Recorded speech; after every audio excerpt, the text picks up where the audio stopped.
바랍니다. 제가 먼저 33장 10절을 교독합니다. 그런즉 인자야 너는 이스라엘 족속에게 이르기를 너희가 말하여 이르되 우리의 허물과 죄가 이미 우리에게 있어 우리로 그 가운데서 쇠퇴하게 하니 어찌 능히 살려 하거니와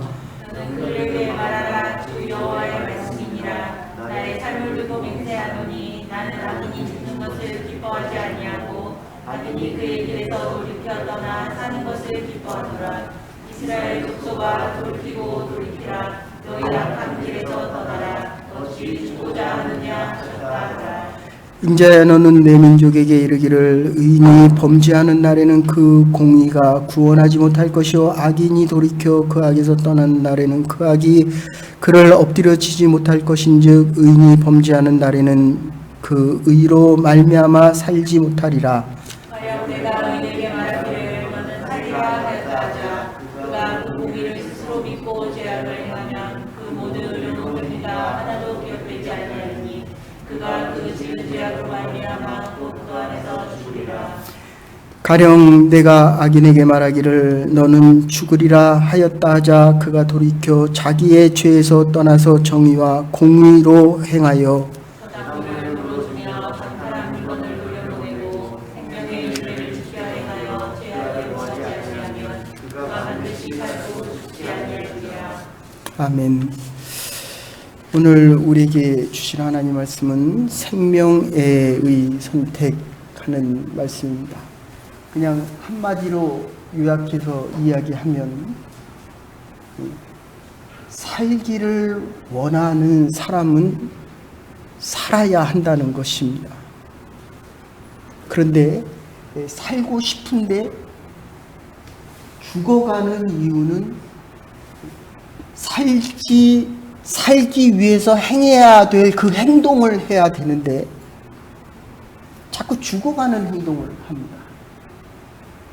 이게 지금 오늘 본문에 이스라엘 백성들이 바벨론 왕에게 특히 지난주에도 말씀드렸지만 25세 이상의 이스라엘의 귀족 자녀들이 바벨론에 잡혀간 것입니다. 여호야김 왕이 바벨론에게 충성하겠다라고 하고 배반을 하니까 지금 느부갓네살 왕이 다시 유다에 와서 침공할 때에 이스라엘 백성들은 이제 죽었다 하는 것입니다. 모든 일이 다 끝났다. 우리가 이 코비드 때문에 모든 것이 다 끝난 것 같은 상황입니다. 그러면 어떻게 해야 됩니까? 살기 위한 행동을 해야 됩니다. 이유는 우리가 살아있기 때문입니다. 근데 우리의 삶은 어떻습니까? 이스라엘의 백성들은 바벨론이 쳐들어와도 누구를 붙잡아야 됩니까? 하나님의 백성과 하나님의 민족들입니다. 하나님을 섬겨야 되고 하나님을 붙잡아야 됩니다. 그런데 하나님을 붙잡는 것이 아니라 살기 위하여 애를 쓰고 노력하면서도 이 몸이 아직 안 바뀌어 있습니다. 생각이 안 바뀌어 있습니다. 마음이 안 바뀌어 있습니다. 자꾸 세상의 그 군대의 권력으로 살아나려고 자꾸 몸부림을 치고 있는 이 장면에서 에스겔이 여호와 하나님께 다시 돌아오라 라고 지금 외치는 장면입니다. 조금 더 본문을 보시면 BC 597년 바벨론으로 포로 잡혀가 5년 뒤에 선지자 25의 부름을 받고 22년 동안 사역을 합니다. 이게 에스겔입니다. 저와 여러분들이 하나님 앞에 부름을 받았습니다. 하나님의 부름을 받았기 때문에 우리가 사는 길은 하나님의 일을 하며 살아가는 것입니다. 근데 이 코로나로 인하여 우리는 자꾸 백신이 빨리 개발되어서 우리가 코로나로부터 해방되기를 원합니다. 근데 미국 보건 총 담당하는 사람이 뭐라고 얘기합니까? 늦어도 빨리 나와도 올해 말이고 늦으면 내년 말 정도 돼야 그럼 앞으로 1년 반을 더 기다려야 됩니다. 어쨌든 이럴 때에 지금 에스겔이 하는 이야기입니다. 세상을 의지하지 말고 하나님을 의지해라. 하나님을 붙잡아라. 하나님만 바라봐라.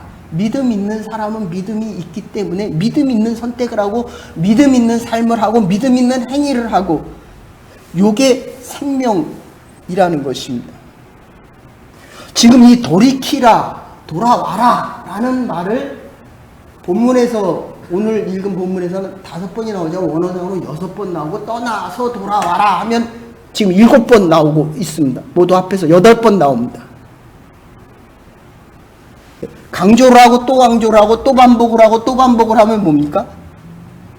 그렇게 하지 않는다는 거예요. 기도하십시오. 하고 있는 사람에게는 기도하라는 얘기 안 합니다. 말씀 읽으십시오. 읽는 사람에게 읽으라는 얘기 안 합니다. 토론토에도 몇 번 오신 이희돈 박사라고 계십니다. 인터내셔널 트레이딩 오거나이제이션의 총재, 세계 무역에 대한 모든 것, 380개국이 가입되어 있는 거기에 총재로 계시다가 지지난주 9월 3일인가 그 정도의 세상을 하나님의 부르심을 받았습니다. 근데 이분이 지금 월드 트레이드 센터가 무너진 게 19년 전 9월 11일이죠. 19년 전에 무너질 때 이분이 바로 그 월드 트레이드 센터 거기서 회의를 할 때 갑자기 공항에서 내리자마자 배가 아파서 화장실에 갔습니다. 회의 시간은 오전에 잡혔는데 회의를 못하고 오후에 미뤘습니다. 근데 속으로 그런 생각이 들었다는 거예요. 하나님, 이 중요한 회의를 하는데 어떻게 이게 배가 이렇게 아파서 내가 거기를 못 갑니까? 그리고 실무진들에게 전화를 걸어서 죄송하지만 몸이 안 좋아서 오후 시간으로 회의 시간을 변경시켜야 되겠습니다 하는 순간에 뿌야 하는 소리가 났다는 거예요. 그게 바로 월드 트레이드 센터가 무너지는 그 순간입니다. 그리고 19년을 살아나서 이분이 늘 간증하고 다니는 옥스퍼드 대학의 종신 교수였습니다. 그리고 아시안으로는 처음으로 월드 트레이드 센터, 그러니까 국제 무역 회의에 수장이 된 것, 총재가 된, 회장이 된 건 이분이 처음입니다. 근데 이분은 아무리 바빠도 세계 무역 회의 얼마나 바쁩니까? 380개국이 모이는 곳에 얼마나 바쁩니까? 그런데도 주일이 되면 비행기 타고 다시 와서 워싱턴의 성광침례교회 가서 다시 예배드리고 다시 갑니다. 그리고 이분은 외치면서 말했던 것이 무역은 선교다. 그리고 이분이 간증하던 그 기사를 보면 그 간증에 이렇게 쓰여 있습니다. 9월 29일 노벨 수상자들만 모이는 그곳에 갔더니, 노벨 수상자들이 모이는 그 모임에 갔더니 100여 명이 모였는데 거의 대부분이 노벨 수상 그 이름에 올라가 있는 사람들이에요. 그 사람들이 모이는 데니까. 어떤 사람은 노벨상을 1번 받았고, 어떤 사람은 2번 받았고, 어떤 사람은 박사학위가 5개고, 어떤 사람은 학위만 5개. 근데 한 사람이 그냥 이름에 안 올라가 있어요. 그 리스트가 나오잖아요. 우리도 주보하면 어디 가면은 그 이름이 나오는데 그 사람 이름이 없어서 그 사람에게 물어봤대요. 그러니까 사람들은 어디를 가든지 간에 가면 그 전체 분위기를 보잖아요. 그러니까 자기가 낄만한 분위기가 아니 되니까 한 사람한테 물어봤대. 당신은 누구요? 나는 노벨이에요. I am 노벨. 노벨상을 만든 사람이에요. 그 사람이 거기 앉아있대요. 대부분의 사람들이 노벨상을 받으러 온 사람들이기 때문에 너무 유명한 사람, 이름만 대면 다 알만한 사람들이 거기 모여 있더랍니다. 대부분의 다 박사들이죠. 다 학위를 가졌죠. 다 엄청난 업적을 가진 사람들이죠. 그러면서 그분이 깨달은 게 하나 있답니다. 하나님께서 나를 부르셔서 쓰는 것 중에, 그런데 이 사람들이 나에게 가질 수 없는 단 하나가 있다고 한다면 예수 안에서 거듭난 이것을, 아무리 이 땅에서 많은 것을 이뤄도 이 사람은 그 얘기를 늘 이야기합니다. 곱하기 제로라고 한다면 아무것도 아니다. 예수 안에서 거듭나서 영원한 생명을 얻지 못하면 오늘이 아무리 많은 것을 이 땅에 이뤄도 제로라고 한다면, 거듭나지 못했다고 한다면 그 인생의 모든 것은 끝이다 라고 하면서 이분이 간증하고 다니셨습니다. 우리가 인생을 살아갈 때에 항상 묻게 됩니다. 내가 누군가? 우리가 태권도 사범으로도 일을 하고 가서 킨더가든에 가서 일하기도 하고 잡을 가지고 다른 사람의 얼굴을 매스킹 하기도 하고 그러면서 늘 질문한다. 이 사람의 질문은, 이 이돈 박사의 질문은 하나님께서 나로 하여금 이 생명을 다시 주셨기 때문에, 두 번 태어났기 때문에, 생명이 있기 때문에 내가 해야 할 일이 하나님이 주신 그 일을 하고 살아가는 것이 내가 살아가는 삶의 이유라는 것입니다.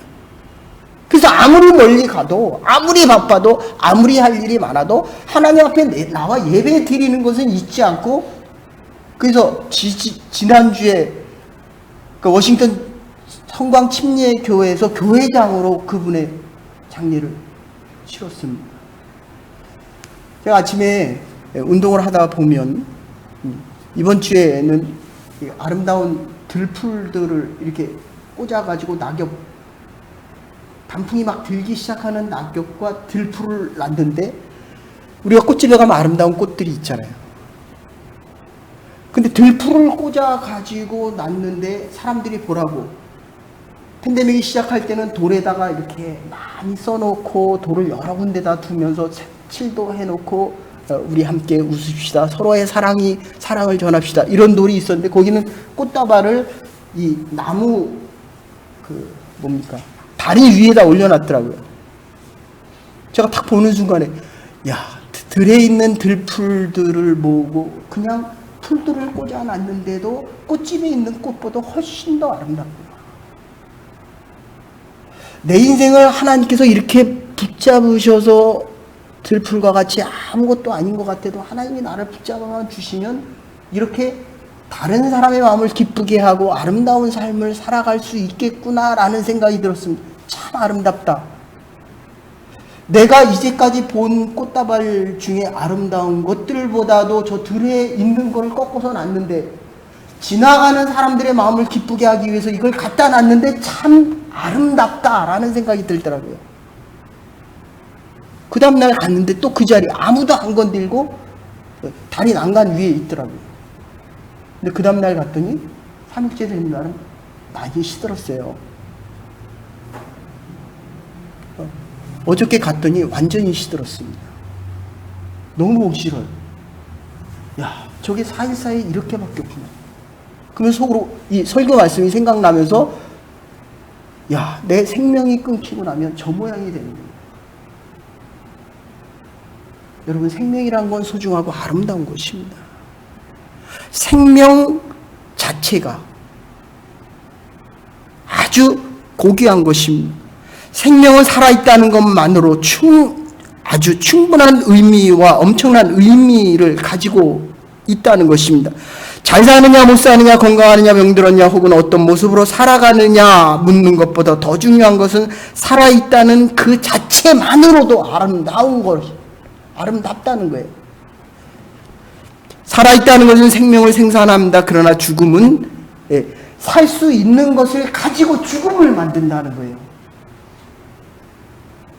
생명은 보탬을 주고, 생명은 항상 더 나은 것을, 가치를 창출시켜 준다. 모든 가치가 생명에 근거되고 있기 때문입니다. 그 생명을 지키고 생명을 연장케 하고 생명을 생산케 하고 생명애로 날마다 더 살아있는 곳으로 나가려고 합니다. 근데 어떻습니까? 우리가 팬데믹을 당하고 나니까 자꾸 좌절하고 낙심합니다. 내가 살아있어요. 저와 여러분들이 살아있어요. 근데 이게 기간이 길어지니까 생명을 가지고 자꾸 좌절하고 낙심하고 더 낮은 곳으로 간다는 거예요. 이스라엘 백성들이 포로로 잡혀가서 살아있는 그들이 하나님을 향하고 하나님을 향하여 더 나가는 것이 아니라 자꾸 바벨론 왕에게 잘 보여서 뭔가 더 큰 도움을 받으려고 했다는 거예요. 근데 이 팬데믹 기간이 자꾸 길어지니까 목사인 저도 그렇습니다. 믿음이 자꾸 도태되는 것 같아요. 여러분을 만나는 시간이 없으니까 기도를 하는데도 이게 마음속으로 안 옵니다. 함께 예배 온라인으로 예배를 드려요. 함께 예배 드릴 때 이 감동과 기쁨이 잘 안 온다는 거예요. 어려워지면 우리의 믿음이 자꾸 도태되어질 수 있다는 것입니다. 욥 보세요. 욥이 얼마나 힘들었습니까? 머리부터 발끝까지 다 피부병이 생기고 거기서 고름이 막 나고 냄새가 나잖아요. 이럴 때 욥기 7장 16절에 이렇게 고백합니다. 내가 생명을 싫어하고 항상 살기를 원치 않으니 나를 놓으소서. 내 날은 헛것입니다. 죽고 싶다는 거예요. 살고 싶다는 것이 아니라 욥이 누구냐? 동방의 의인입니다. 욥만큼 믿음이 좋은 사람이 없었어요. 근데 우리가 이 팬데믹 기간을 당하고 나니까 어떻습니까? 너무 힘들어요. 못 살겠다는 거예요. 죽고 싶다는 거예요. 욥 같은 믿음의 사람도 죽겠다라고 이야기를 합니다. 근데 하나님께서 얼마나 욥을 나중에 회복시키십니까? 5밖에 없었는데 열에 자녀를 주시고 그리고 그의 나이 140세까지 장수케 하십니다. 근데 그 안에 뭐가 있습니까? 마지막 고백 때 42장 6절에 이렇게 고백합니다. 그러므로 내가 스스로 거두어 드리고 티끌과 죄 위에 앉아 회개하나이다. 회개가 뭡니까? 돌아온다는 거예요. 하나님께 내가 다시 돌아온다. 떠났던 내 인생이, 멀어졌던 하나님의 인생이, 하나님 내가 죽겠다라고 했던 이 마음이 하나님 앞에 다시 돌아오겠다는 겁니다. 사랑하는 여러분, 저와 여러분들이 이 어려운 가운데 하나님으로부터 멀어지는 것이 아니라 하나님께 더 10cm만이라도 조금이라도 더 가까이 갈 수 있는 믿음의 회복이 있기를 주의 이름으로 간절히 소원합니다.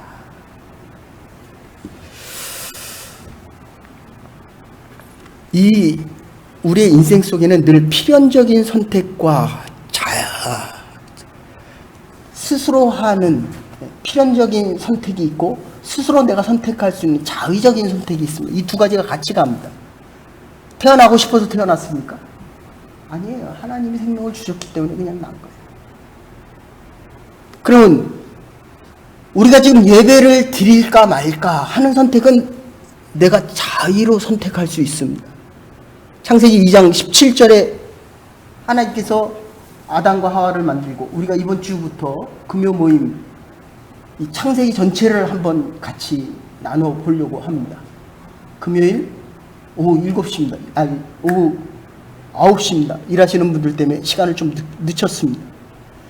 근데 이 창세기를 읽으면 제가 또다시 창세기를 몇 번 반복해서 읽으면서 거기 계속 등장하는 용어가 있습니다. 하나님께서 요셉에게 허락하셨고 하나님께서 하셨다. 이건 내가 선택할 수 있는 게 아닙니다. 하나님께서 하신 거예요. 필연적인 거예요, 이거는. 그런데 창세기 2장 17절에 뭐라고 얘기합니까? 다 먹어도 좋은데 선악을 알게 하는 선악과만은 절대로 먹지 말아라. 근데 뱀이 와서 뭐라고 얘기합니까? 죽을까 하노라 라고 선택의 의지를 아담에게 가질 수 있도록 그 말을 바꿔버립니다. 우리가 인생을 살아가면서 얼마나 우리의 믿음을 바꿀 수 있는 선택적인 요소를 나에게 가져가고 싶어 합니까? 내가 할 수 있는 것 같이 생각해요. 우리의 선택적인 자유는 하나님의 필연을 이루기 위한 선택일 뿐입니다. 하나님이 주신 이 생명을 하나님의 영광과 하나님의 나라를 위하여 내가 어떻게 하면 나의 모든 것을 다 들여서 하나님의 영광을 위해 살아갈 수 있을까에 대한 그게 자유 안에서 노예되지 않는 선택이라는 거예요. 하나님의 영광과 규례를 어기고 나면 이 에스겔, 이 이스라엘 백성들이 하나님의 명령과 규례를 선택하지 않고 하나님의 법을 떠나서 자기들이 선택하는 그 선택 속에서 지금 어려움에 빠지게 됩니다. 여러분, 살기 위해서 이 필연적인 선택과 스스로 할 수 있는 자원적인 선택이 하나님의 영광과 하나님의 나라와 하나님의 뜻을 위해서 할 수 있기 위한 거라고 한다면, 우리가 살아가려고 하면 먹어야 합니다. 그죠? 먹어야 살죠. 예.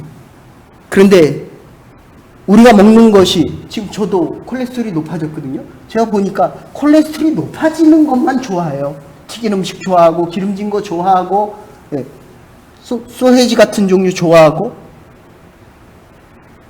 먹는데 좋아지는 것을 먹어야 되는데 이 몸이 벌써 바뀐 거예요. 나쁜 음식을 좋아하도록 바뀌었습니다. 양념을 넣고 미온을 넣고 조미료를 넣은 음식이 좋아지도록 내 몸이 바뀌었다는 거예요. 먹어야 사는데 먹지 말아야 될 것을 먹습니다. 하나님의 말씀을 먹어야 되는데 먹지 말아야 될 세상 사람들의 말을 듣고 교회에서 상처를 받고 내가 신앙생활하고 상처받는다는 거예요. 사랑하는 여러분, 저와 여러분들이 먹어야 될 깨끗하고 정말 내 몸이 살아날 수 있는 음식을 먹으며 더욱더 건강하게 살아갈 수 있기를 간절히 바랍니다. 먹어야 살죠. 또 하나가 있다면, 환경에 적응한 우리 몸이, 저희 옆집 사람은 러시아 사람입니다. 오늘 같은 날씨에도 그 에어컨 틀어놓더라고요. 오늘은 좀 덥죠. 어제 같은 날씨에도 에어컨을 틀어요. 그러니까 대신에 이분은 겨울이 오면 영하 40도가 되는데 안에 잠바 하나 벗으면 반팔이에요. 그분도 어제 문제가 생겨서 수술을 하셨는데, 그런데 철새 같은 거 보세요. 왔다가 갑니다. 살기 위해서 다시 따뜻한 나라로 갑니다. 근데 이 우리의 몸이 얼마나 이 적응이 빠르고 잘못될 수 있냐면, 잘못된 거, 위하수라는 게 있습니다. 서양 사람들이 한국에 왔을 때, 그리고 수술을 할 때 위가 문제가 생겨서 배를 쬐는데 위가 없더래요. 한참 찾아보니까 장기에 숨어 있습니다. 이게 일본 사람들하고 한국 사람, 특히 일본 사람들에게 많은 병이거든요. 몸이 그래요. 위가 너무 많이 먹으면 장기에 숨어버립니다. 70%에서 80%만 먹어야 되는데 너무 많이 먹어버리니까 우리 몸도 달라진다는 거예요. 세 번째로는 적당한 소유가 필요합니다. 돈을 많이 가지면 안 되는 사람이 돈을 많이 가지면 그걸 잘못 씁니다. 대한민국이라는 나라가 왜 어렵습니까?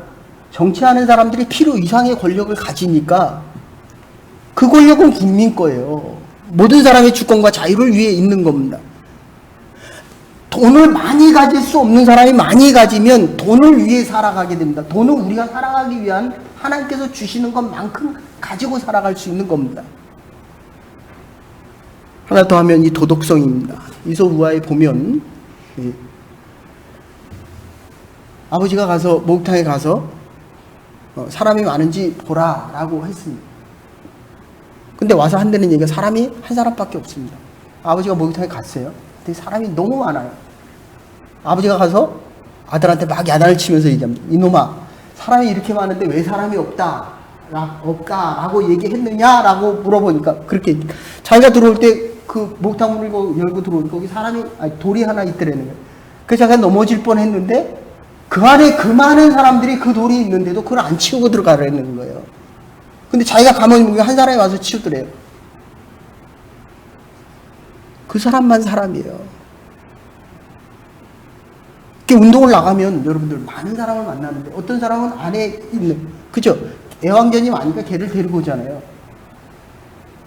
좀 죄송한 얘기지만 뭐 흑인 백인 나누는 건 아니지만 걔를 데리고 나면 자기가 데리고 나서는 그 똥을 치워야 되잖아요. 근데 안 치우는 사람들은 거의 대부분 유속인증이에요. 한 번은 싸울 뻔했습니다, 제가. 아니, 당신이 데리고 나온 개가 똥을 싸면 당신이 그걸 가지고 와서, 이게 도덕적인 문제잖아요. 안 치워도 뭐라고 얘기 안 하잖아요. 그러나 치워야 되잖아요. 조금 더 가면 우리의 생명이 바로 신앙에 있다는 겁니다. 하나님을 저버릴 때 우리는 살아남을 수가 없다는 것입니다. 간혹 우리는 살기를 원하면서도 죽는 길로 가고 있습니다. 살기를 간절히 소원하면서도 행하는 일은 죽는 일만 하고 있다는 것입니다. 죄는 뼈를 마르게 합니다. 골수의 진액을 마르게 하고 우리의 정신을 혼미하게 만들고 세상을 썩게 만들고 우리의 영혼을 병들게 만들고 죽음에 이르게 합니다. 죄가 사망의 원인이기 때문입니다. 죄에서 떠나지 않고 죄의 길에서 여전히 서 있다면 살고 싶다라고 이야기하는데 실제로는 죽어가는 인생을 살아가고 있다는 것입니다. 여러분들, 대한민국이 왜 이렇게 지금 둘로 분리가 돼 있습니까? 이승만 정권이 해방 후에 반민특위라는 것 해서 친일파 7,000명을 정했습니다. 근데 이 7,000명 중에서 다시 혁명이 일어나서 나라를 만들고 나니까 그 사람들을 다 갖다 썼어요. 무슨 얘기입니까? 이게 바뀌기만, 정권이 바뀌기만 하면 편만 잘 가르고 내가 둘만 잘 쓰면 살 수 있다는 거거든요. 근데 프랑스는 안 그랬잖아요. 조사해서 15,000명을 골라놓고 1,500명을 다 사형시켰잖아요. 독일도 그랬잖아요. 후에 히틀러에 가담했던 사람들 다 처형했잖아요. 죄를 끊어버리지 못하면 민족이, 국가와 가정이, 우리의 삶이, 우리의 자녀가 죄된 것에서 빠져나올 수 없다는 거예요. 지금 살기를 원하는데 우리의 삶은 죄 짓는 삶을 계속 행하고 있다는 겁니다. 살고 싶은데 죽을 일을 계속하고 있는 거예요, 지금. 지난주도 잠깐 말씀드렸지만 이 질병이 온다면 모든 교회와 믿는 자들이 먼저 무릎 꿇고 눈물을 흘려 기도해야 되잖아요. 우리 백신 개발 쳐다보고 있잖아요. 저 역시도 그래요, 저 역시도.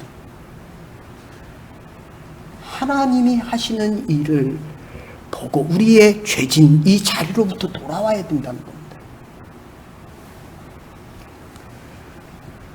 스스로 우위를 포기하고 하나님과의 관계를 개선해야 한다는 겁니다. 우리는 내게는 길이 없지만 하나님께는 길이 있음을 알아야 합니다. 하나님 우리를 아직도 버리지 않고 포기하고 있지 않으시기 때문입니다. 우리는 과거에 매여서 실망하고 있고 팬데믹에 매여 좌절하고 있지만 하나님께서 우리에게 미래를 제시하고 생명의 길로 나오라고 이야기합니다. 이미 끝났다고 우리는 결정적으로 말하고 있지만 하나님께서는 여기서부터 새로운 시작이 있다는 것입니다. 바로 이 팬데믹 기간 중에서 하나님께서 행하실 새로운 일들이 있다는 것을 봐야 된다는 거예요.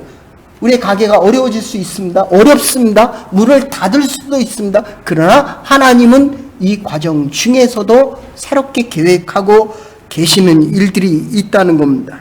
그러나 우리가 더 분명히 알아야 될 것은 지금 우리가 살아 있다는 것입니다. 아직 살아 있다고 한다는 것은 하나님의 긍휼이요 하나님의 기적이라는 것입니다. 하나님의 말씀을 들을 수 있습니다. 기대를 하나님께서 우리에게 하고 계신다는 증거입니다. 새로운 기회를 주시기를 원한다는 것입니다. 그래서 어거스틴은 은혜가 아니면 죄도 지을 수 없다라고 이야기합니다.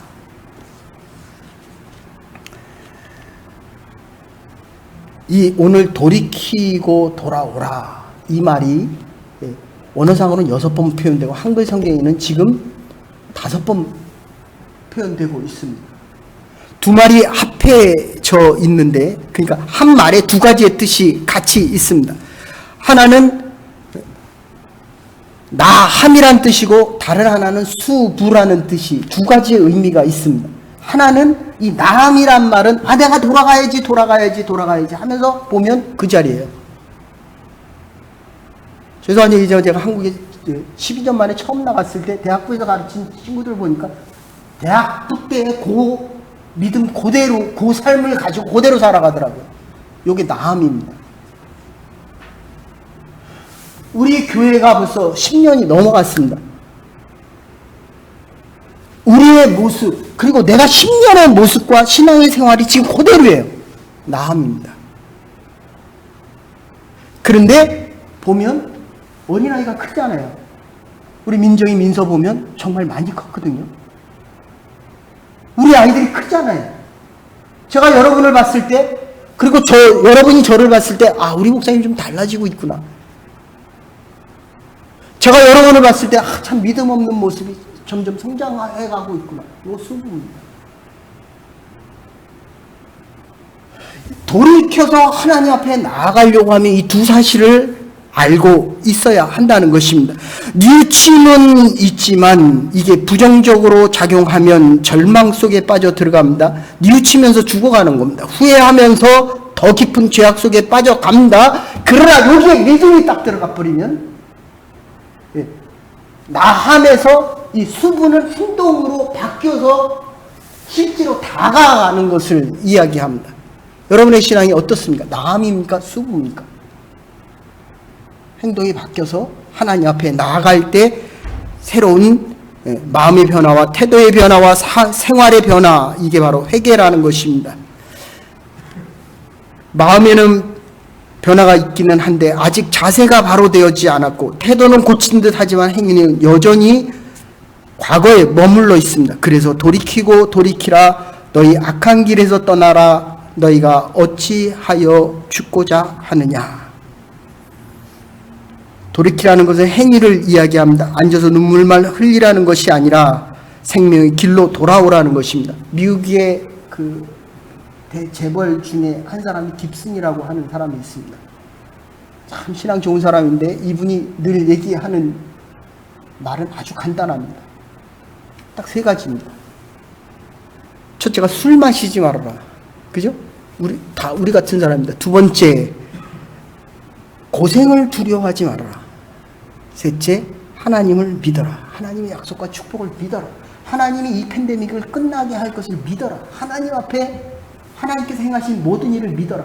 이 얘기를 했더니 모든 사람이 그렇게 쉬운 것을 왜 이런 쉬운 얘기를 하느냐. 그때 이분이 이렇게 얘기해요. 아는 사람은 많은데 행하는 사람은 없대요. 여러분, 설교를 지금 1년에 몇 번씩 듣습니까? 알기는 알아요. 행하는 사람이 많지 않습니다. 말하라고 하면 얼마나 잘 말을 하고 잘 가르칩니까? 틀렸다, 옳다라고 이야기합니까? 그런 대로, 옳은 대로 살아가는 사람은 많지 않다는 것입니다. 우리가 살아있다는 것이 하나님이 끊임없이 많은 축복과 행복한 미래를 약속하시고 당장이라도 돌아오기를 기다리고 계십니다. 생명의 길은 사랑의 길이요 화목의 길이요 진리의 길이고 이 생명의 길로 돌아갈 수 있어야 합니다. 참 생명이 무엇입니까? 영원한 생명이 무엇입니까? 온전한 자유, 사랑이고 그리고 소망입니다. 살기를 바라면서도 죽음으로 치닫고 하나님의 뜻을 바라보면서도 죄악의 길로 가는 생활을 언제까지 지속해야 합니까? 우리 인간들은 호모 사피엔스입니다. 희망이 있는 자들입니다. 하나님께 돌아갈 때만이 소망이 있고 희망이 있는 것입니다. 그래서 예수님께서는 내가 곧 길이요 진리요 생명이니 요한복음 14장 6절에 그러나 이 생명의 길은 좁은 길이요 험한 길입니다. 그러나 영원한 길이고 고통의 길이지만 영원한 생명을 약속받은 길입니다. 악인이 그 길에서 돌이켜 떠나서 사는 것을 기뻐하노라. 이스라엘의 족속아 돌이키고 너의 악한 길에서 떠나라. 어찌 죽고자 하느냐. 새로운 생명의 길로 돌아오라 라고 말씀하십니다. 주님은 이 뜻을 바로 알고 우리에게 바로 응답하는 생명의 선택을 오늘 우리에게 요구하고 있습니다. 신명기 30장 15절에 보라 내가 오늘 생명과 복과 사망과 화를 너희 앞에 두었노니 곧 내가 오늘 내게 명령하여 내 하나님 여호와를 사랑하고 그의 명령과 규례와 법도를 지키라 할 것이라. 그리하면 내가 생존하며 번성할 것이요 또 내 하나님 여호와께서 내가 가서 차지할 땅에서 내게 복을 주실 것임이니라. 기도하시겠습니다. 사랑과 은혜하시는 여호와 하나님, 우리에게 생명의 선택의 길을 주셨는데 살아있기에 우리의 모든 것을 살 수 있는 선택을 하게 하여 주시고 우리에게 주신 땅에서 영원한 복을 누리며 살아갈 수 있는 하나님의 백성들이 될 수 있도록 은혜와 은총 내려 주시옵소서. 우리의 삶의 자리에서 우리가 울며 고통스러워할 것이 아니라 과감히 일어서서 하나님 앞에 다시 돌아갈 수 있는, 믿음의 자리에 다시 돌아갈 수 있는 하나님의 백성들과 복된 하나님의 교회와 하나님의 가정이 될 수 있도록 복의 복을 허락하여 주시옵소서. 감사드리옵고 예수님의 이름으로 기도 올리옵나이다. 아멘. 오늘 주신 말씀 생각하면서 찬송가 502장을 하나님 앞에 드리시겠습니다.